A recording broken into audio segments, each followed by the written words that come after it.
right, let's solve inequalities graphically. So here we have two equations, two functions being graphed. One is a parabola, the other is just a horizontal line, y equals 2. And they are first asking, what are the points of intersection? So I'm seeing 2 points of intersection. This first one, it's hard to say exactly, but that looks pretty close to negative 3.5 for x. And the y value is 2, which makes sense because one of the graphs is y equals 2. So it has to be y equals 2. And then the other one is a lot clearer, that it's 0, 2. So those are our 2 points of intersection, which means that if we're solving where these equations are equal, it's the x values.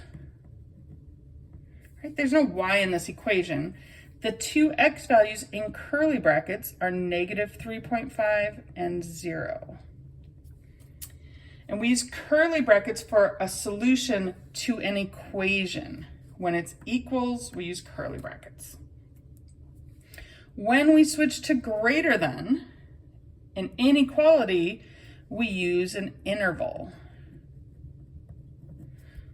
So, curly brackets for equals, an interval for a less than or greater than.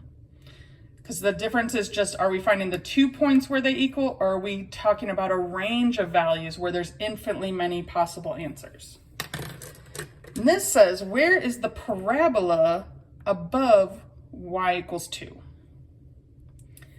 So let me write that out in words. Parabola above, for greater than, the line.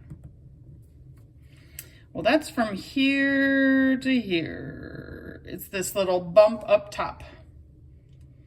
Well, the interval then would be negative 3.5 to 0.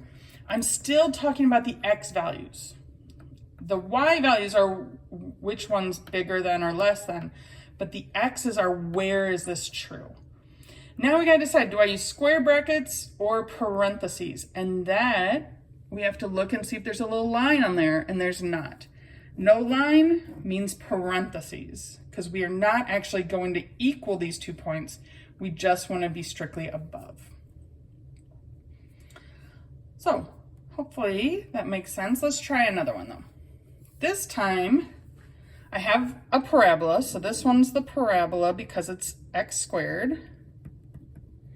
And then this one is something else. We haven't done a whole lot of cubics. Cubics make this kind of shape when there's an x cubed. So that's the other one.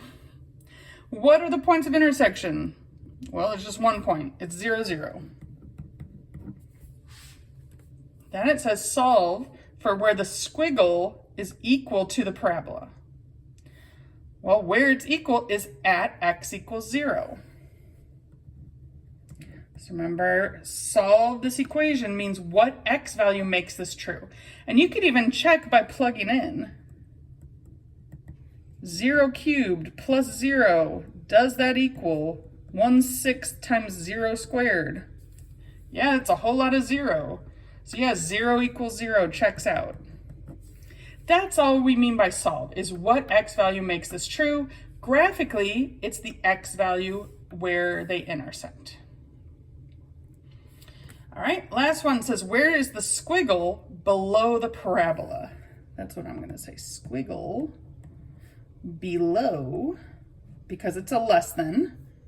The equal to doesn't, well, it'll change our answer, but it still means below, and then the parabola. All right, where's the squiggle below the parabola? That looks like here. That's the squiggle below the parabola. So we're looking for the x values. So it's an interval of x values. The lowest x value, since this arrow is pointing to the left, it's negative infinity. So remember, this is left to right when we're talking about x values. And the rightmost x value is 0. and that gets a square bracket because the equal sign in the original problem.